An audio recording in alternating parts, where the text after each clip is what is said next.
आज 18 जून 2026 के बाबा के अनमोल मधुर महावाक्य सुनेंगे। आज की मुरली से पहले गीत बजा है, बचपन के दिन भुला न देना, आज हंसे कल रुला न देना। तो बाबा कहते, तुम बच्चे जब बाप को भूल जाते हो कि हम बेहद बाप के बच्चे हैं, तो ये भूलने से ही माया रुला देती है। छीछी दुनिया में बुद्धि चली जाएगी। बाप की याद में तो अतीन्द्रिय सुख भासता है, वह सुख बाप को भूल जाने से ही गुम हो जाता है। दूसरी बात आज विशेष बाबा ने कही कि सदा खुशी में कौन रह सकता है, कि जो बच्चे बाप के साथ सर्व संबंध जोड़ते हैं और हर संबंध से बाप को याद करते हैं, उन्हें सदा खुशी रहती है। तो बाबा कहे, तुम बच्चों को अभी याद में रहने की यही मेहनत करनी है, सर्व संबंधों को जोड़ना है। आज विशेष बाबा ने निर्मल शांता दादी को याद किया और कहा, सामने बैठी है, देखो इसका लौकिक संबंध, अलौकिक संबंध और पारलौकिक संबंध एक ही है, एक के साथ है, इसीलिए सदा खुश रहते। तो हम बच्चों को भी बाबा के साथ सर्व संबंध जोड़ करके उसकी सुख की अनुभूति करनी है और सदा खुश रहना है। सुनते हैं आज के बाबा के अनमोल मधुर महावाक्य। ओम शांति। मीठे बच्चे, अति इंद्रिय सुख का अनुभव करने के लिए सदा इसी स्मृति में रहो कि हम किसके बच्चे हैं। अगर बाप को भूले तो सुख गुम हो जाएगा। आज की मुरली से पहले प्रश्न है, बाप के मिलने की स्थायी खुशी किन बच्चों को रहती है? उत्तर, जिन बच्चों ने एक से अपने सर्व संबंध जोड़े हैं, जो बाप की याद में रहने की मेहनत करते हैं, किसी देहधारी को याद नहीं करते, उन्हें ही स्थायी खुशी रहती है। अगर देहधारी की याद है तो बहुत रोना पड़ेगा। विश्व का मालिक बनने वाले कभी रोते नहीं। आज की मुरली से पहले गीत बजा है, बचपन के दिन भुला न देना, आज हंसे कल रुला न देना। ओम शांति। बाप कहते, मीठे बच्चों, हम बेहद के बाप के बच्चे हैं, ये भूलो मत। हम बेहद के बाप के बच्चे हैं, ये भूलो मत। ये भूले तो अपने को रुला देंगे। छीछी दुनिया में बुद्धि चली जाएगी। बाप की याद में रहने से अतीन्द्रिय सुख भासता है, वह सुख बाप को भूल जाने से गुम हो जाएगा। हरदम याद रहना चाहिए कि हम बाबा के बच्चे हैं, नहीं तो अपने को रुला देंगे। सब भगवान के बच्चे हैं, सब कहते हैं, हे बाबा, हे परम पिता परमात्मा, रक्षा करो। परंतु बाप से रक्षा कब होती है, ये किसको भी पता नहीं है। पुकारते हैं कि हे परम पिता परमात्मा रक्षा करो, परंतु रक्षा कब होती है, ये किसको भी पता नहीं। साधु संत आदि कोई भी नहीं जानते कि बाप से हमको मुक्ति, जीवन मुक्ति कब मिलनी है, क्योंकि भगवान को ही कण कण में कह दिया है। अब तुम बच्चे बेहद के बाप को जान गए हो। मोस्ट बिलवेड बाप है, उससे प्यारी वस्तु और कोई होती नहीं। ऐसे बाप को न जानना बड़ी भारी भूल है। बाबा क्या, ऐसे बाप को न जानना जिससे प्यारी वस्तु और कोई नहीं, ये बड़ी भारी भूल है।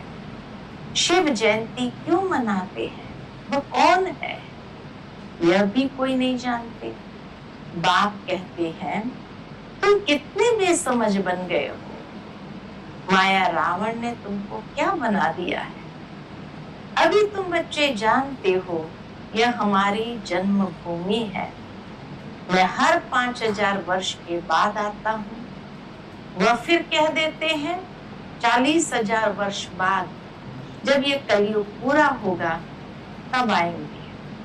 चित्र भी दिखाया जाता है त्रिमूर्ति का।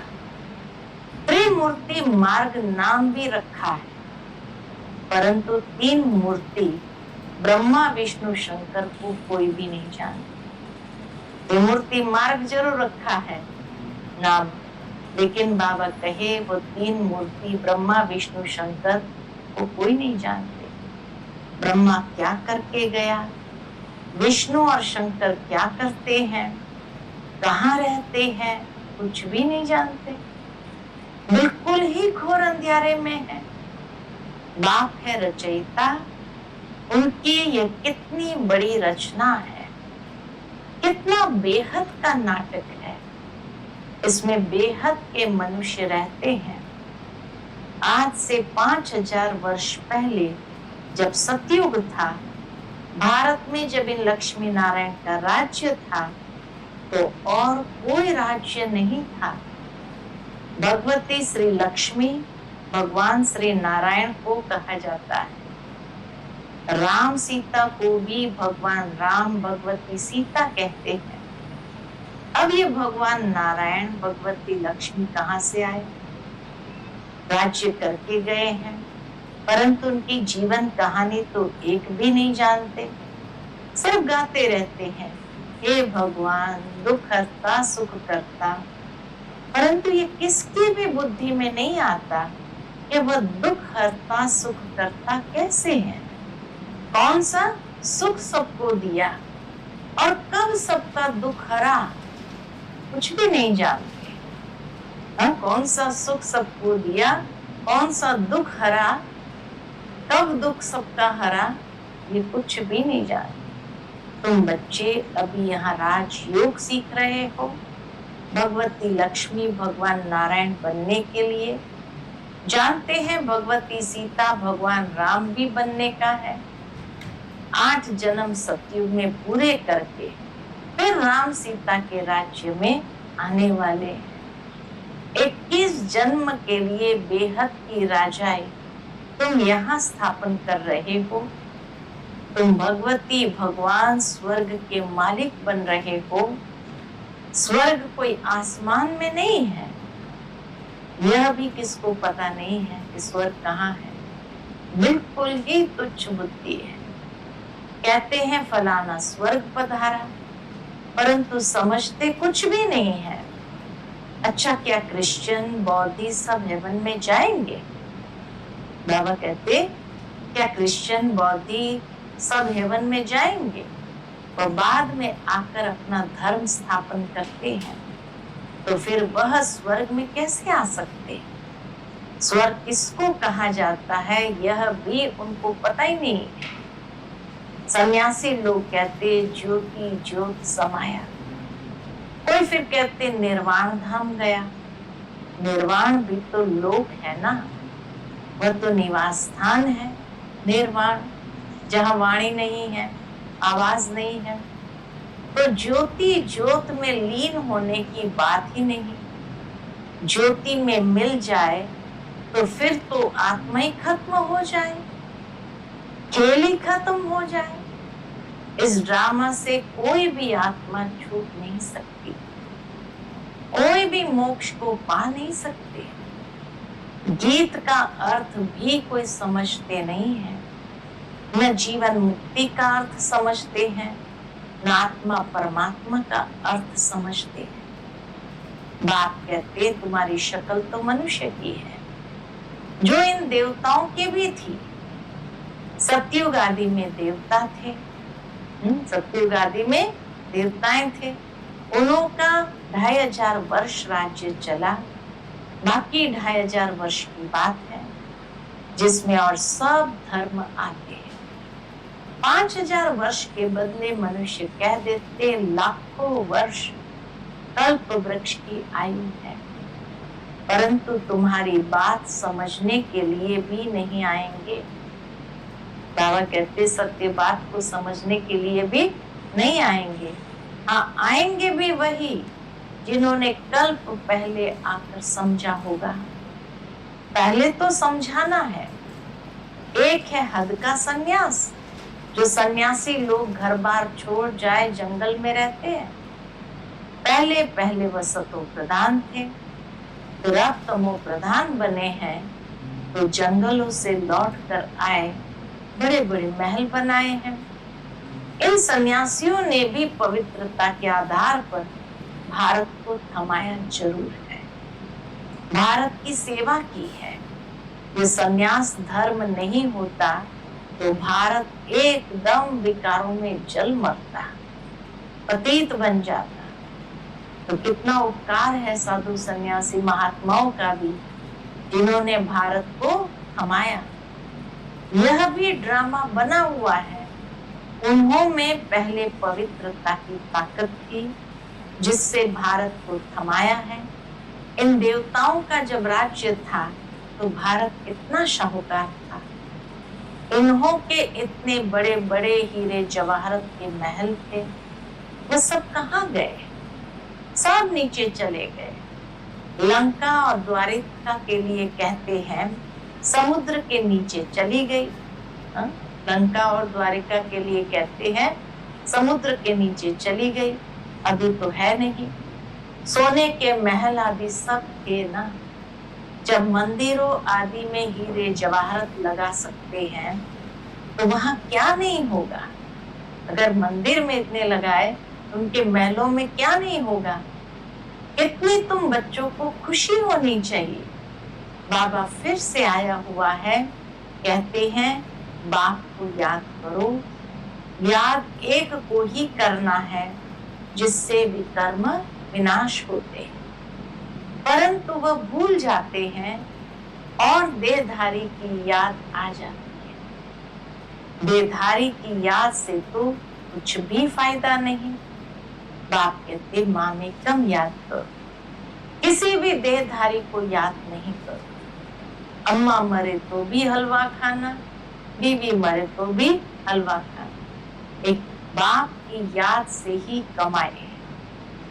ये वचन उच्चारा था जब निर्मल शांता दादी उनकी माताजी, लौकिक माताजी की सेवा में थी हॉस्पिटल में। जब उन्होंने शरीर छोड़ा और बाबा के पास वो पहुंचे, तब बाबा कहते अम्मा मरे तो भी हलवा खाना, क्योंकि बाबा के लौकिक धर्म पत्नी रही, तो इसीलिए बीवी मरे तो भी हलवा खाओ। एक बाप की याद से ही कमाई है। हम शिव बाबा के बच्चे हैं, उनसे वर्षा लेना है। इस समय बाप को याद नहीं किया तो फिर बहुत पछताना पड़ेगा, रोना पड़ेगा। विश्व के मालिक बनने वालों को रोने की क्या दरकार है? तुम बाप को भूलते हो तभी माया थप्पड़ लगाती है। इसलिए बाबा बार बार समझाते हैं कि बाप को और वर्षे को याद करो। अमरनाथ ने अमरपुरी में एक पार्वती को तो बैठ अमर कथा नहीं सुनाई होगी। अमरनाथ ने अमरपुरी में एक पार्वती को तो बैठ अमर कथा नहीं सुनाई होगी, जरूर बहुत होगी।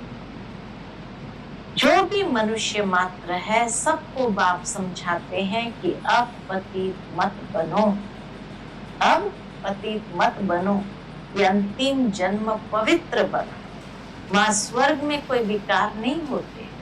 अगर वहां भी विकार होता तो फिर स्वर्ग और नरक में फर्क ही क्या हुआ? देवी देवताओं की महिमा गाते हैं, सर्व गुण संपन्न 16 कला संपूर्ण।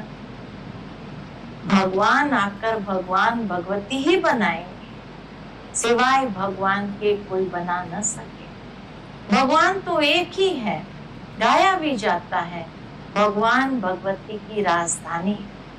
यथा राजा रानी तथा प्रजा भी वही होगी, परंतु भगवान भगवती कहा नहीं जाता, इसलिए कहा जाता है आदि सनातन देवी देवता धर्म। ये किसको भी पता नहीं है। इनकी यानी ब्रह्मा की आत्मा को भी बाप समझाते हैं। एक बाप की, एक दादा की, 2 आत्माएं हैं ना। ब्रह्मा बाबा के शरीर में दो आत्माएं हैं ना, एक आत्मा 84 जन्म लेती है, दूसरी आत्मा पुनर्जन्म रहित है। बाप कभी पुनर्जन्म नहीं लेते, एक ही बार आकर सारे विश्व को पवित्र बनाने के लिए हमको राजयोग सिखाते हैं। बाप तुमको समझाते हैं, क्या समझाते? मैंने इनमें प्रवेश किया है, ये 84 जन्म भोग आए, अब इनके बहुत जन्म का ये अंतिम जन्म है। अब मैं निराकार हूं तो कैसे आकर बच्चों को राजयोग सिखाऊं? प्रेरणा से तो कुछ हो न सके, श्री कृष्ण भगवान वाच तो हो न सके, वो कैसे आ सकते हैं? वह तो है ही सतयुग का प्रिंस, वो कलयुग में कैसे आ सकते हैं? 16 कला संपूर्ण, फिर त्रेता में होते हैं 14 कला संपूर्ण, फिर द्वापर में से कृष्ण को क्यों ले गए हैं? उनको तो पहले आना चाहिए। बाप समझाते हैं, पहले बाप को याद करो, नहीं तो माया एकदम थप्पड़ मार देगी। छुई मुई का एक झाड़ होता है, बाबा कहते छुई मुई का एक झाड़ होता है, हाथ लगाओ तो मुरझा जाए। उसी को लाजवंती भी कहते हैं, हाथ लगाया तो जैसे लज्जा आ गई, छुई मुई हो गई। हाथ लगाओ तो मुरझा जाए, तुम्हारा भी ऐसा ही हाल होता है। बाप को याद नहीं किया और खलास।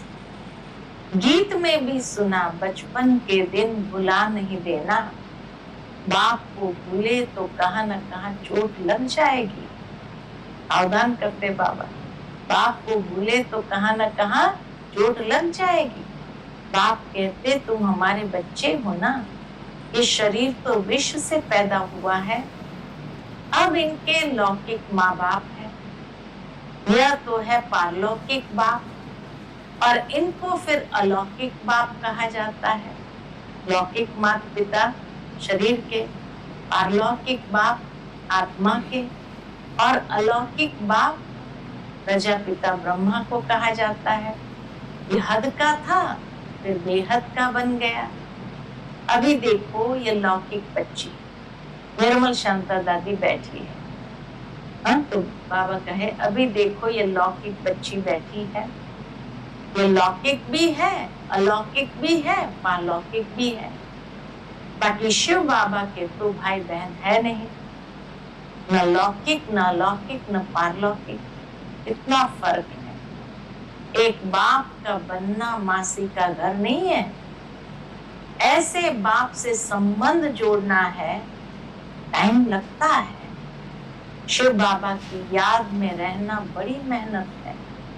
कई 50 वर्ष से रहने वाले भी सारा दिन शिव बाबा को याद भी नहीं करते, ऐसे भी है।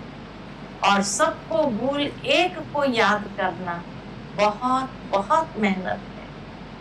कोई 1% याद करते हैं, कोई 2%, कोई आधा % भी मुश्किल याद करते हैं। ये बड़ी भारी मंजिल है। तो बाप समझाते हैं बचपन को नहीं भूलना, बाप से स्वर्ग का वर्षा मिलता है। तुम जानते हो हम जीते जी मर कर बाप के आकर बने नई दुनिया में जाने के लिए। तो तुम्हें स्थायी खुशी रहनी चाहिए। अहो हम डबल सिर ताज बनेंगे। मनुष्य थोड़ी जानते हैं कि सतयुग में इन देवताओं को 16 कला संपूर्ण और 14 कला संपूर्ण क्यों कहते हैं, कुछ भी नहीं जानते। बाबा कहे मनुष्य तो कुछ भी नहीं जानते कि देवताओं को 16 कला संपूर्ण फिर 14 कला संपूर्ण क्यों कहते हैं। ये भक्ति मार्ग के शास्त्र आदि फिर भी बनेंगे, ये हठ योग तीर्थ यात्रा आदि सब फिर भी होंगे, परंतु इससे क्या होगा? क्या हेवन में जाएंगे? इतना सब कुछ करते क्या हेवन में जाएंगे? नहीं, बहुत रिद्धि सिद्धि से काम करते हैं। रिद्धि सिद्धि वाले बहुत हैं, हजारों मनुष्य उनके पिछाड़ी पड़ते रहते हैं। रिद्धि सिद्धि से बहुत घड़ियां आदि चीजें निकालते, घड़ियां निकालेंगे, सोने की चेन निकालेंगे, क्या क्या निकालेंगे। ये थोड़ी समझते हैं कि ये अल्पकाल के लिए सब है, इसमें बहुत मेहनत करनी पड़ती है। ये रिद्धि सिद्धि आदि सीखने की भी किताब होती है। कितने लाखों मनुष्य उनके पिछाड़ी पड़ते हैं। तुम बच्चे जानते हो, हमको बाबा से स्वर्ग का वर्षा मिलता है। इन आंखों से जो कुछ देखते हो वह नहीं रहेगा। बाप समझाते हैं, तुम अशरीरी आए थे, फिर शरीर 7 पार्ट बजाया। अगर 84 लाख का हिसाब किताब बनाए तो 12 मास लग जाए। बाबा के अगर 84 लाख का हिसाब किताब बताएं तो कितने सालों लग जाए, कितना मास लग जाए, हो ही नहीं सकता। 84 जन्म का हिसाब किताब बताना तो बिल्कुल सहज है। तुम 84 का चक्र लगाते रहते हो। सूर्यवंशी है तो चंद्रवंशी नहीं। सूर्यवंशी घराना पूरा हुआ फिर चंद्रवंशी बने। अभी तुम जानते हो हम है कौन? ब्राह्मण वंशी, फिर देवता वंशी बनना है, इसलिए हम पढ़ाई पढ़ रहे हैं। फिर सीढ़ी नीचे उतरते उतरते वैश्य शूद्र वंशी बनेंगे। अभी अपने 84 जन्मों की स्मृति आई है, ये चक्र भी याद करना पड़े। बाप को याद करने से वह हेल्दी एवर वेल्दी बनेंगे। पाप करते जाएंगे। चक्र को जानने से चक्रवर्ती बन जाएंगे। तुम जानते हो ये पुरानी दुनिया कब्रिस्तान बननी है, कुछ भी नहीं रहेगा, खत्म हो जाएगा। राम गयो रावण गयो, गयो बढ़ू परिवार। राम का कितना छोटा परिवार होगा सतयुग में। शिव बाबा राम का कितना छोटा परिवार होगा सतयुग में। अभी रावण का कितना बड़ा परिवार है। बच्चे जानते हैं कि राजधानी स्थापन हो रही है। हर बात में पुरुषार्थ फर्स्ट। बाप पुरुषार्थ कराते हैं, बच्चे मुझे याद करो, यही पुरुषार्थ है। बच्चे मुझे याद करो। जिस बाप से अथाह स्वर्ग की बादशाही मिलती है, क्या उनको याद नहीं करेंगे? बाबा आकर हम बच्चों को स्मृति दिलाते हैं कि तुम स्वर्ग के मालिक थे, अब फिर से पुरुषार्थ कर स्वर्ग के मालिक बनो। अब फिर से पुरुषार्थ करके स्वर्ग का मालिक बनना है। अच्छा, मीठे मीठे सिकलते बच्चों प्रति माता पिता बाप दादा का याद प्यार और गुड मॉर्निंग। रूहानी बाप की रूहानी बच्चों को नमस्ते। हम सब रूहानी बच्चों की रूहानी माता पिता बाप दादा को याद प्यार, गुड मॉर्निंग और नमस्ते नमस्ते। शुक्रिया बाबा, शुक्रिया। आज की मुरली से धारणा के लिए मुख्य सार है। पहली पॉइंट, कभी भी किसी बात में छुई मुई नहीं बनना है। ईश्वरीय बचपन को भूल मुरझाना नहीं है। इन आंखों से जो कुछ दिखाई देता है उसे देखते हुए भी नहीं देखना है। दूसरी पॉइंट, एक बाप की याद में ही कमाई है, इसलिए देहधारियों को याद कर रोना नहीं है। बाप और वर्षे को याद कर विश्व की बादशाही लेनी है। आज का बाप दादा का मधुर वरदान हम बच्चों के प्रति है। श्रेष्ठ मत के आधार पर मायावी संग दोष से परे रहने वाले शक्ति स्वरूप भव। श्रेष्ठ मत के आधार पर मायावी संग दोष से परे रहने वाले शक्ति स्वरूप भव। बच्चों की एक कंप्लेन रहती है कि संबंधी नहीं सुनते, संग अच्छा नहीं है, इस कारण शक्तिशाली नहीं बन सकते। लेकिन श्रेष्ठ मत के आधार पर ज्ञान स्वरूप शक्ति स्वरूप के वरदानी बन अपनी स्थिति को अचल बनाओ। साक्षी होकर हर एक का पाठ देखो, अपने सतोगुणी पाठ में स्थित रहो, सदा बाप के संग में रहो, तो तमोगुणी आत्मा के संग के रंग का प्रभाव पड़ नहीं सकता। आज का स्लोगन है, कर्म योगी वह है जो कर्म के कल्प वृक्ष की डाली पर बैठ कर्म करते भी उपराम स्थिति में रहे। कर्म योगी वह है जो कर्म के कल्प वृक्ष की डाली पर बैठ कर्म करते भी उपराम स्थिति में रहे। आज का व्यक्त इशारा है, सदा हर्षित रहने के लिए अपनी नेचर को सरल बनाओ, सहनशील बनो। उसके अंतर्गत बाबा कहते, जैसे कोई की विशेष नेचर होती है, उस नेचर के वश न चाहते भी चलते रहते हैं। कहते हैं चाहती नहीं हूं, लेकिन मेरी ये नेचर है। ऐसे आप बच्चों की सरल नेचर हो, जो सबको अनुभव हो कि यह सहज योगी स्वतः योगी है। क्या करूं, कैसे योग लगाऊं, ये बातें खत्म है ही सदा सहयोगी अर्थात योगी। इस एक बात को नेचर और नेचुरल करने से सभी सब्जेक्ट में परफेक्ट हो जाएंगे। अच्छा, ओम शांति।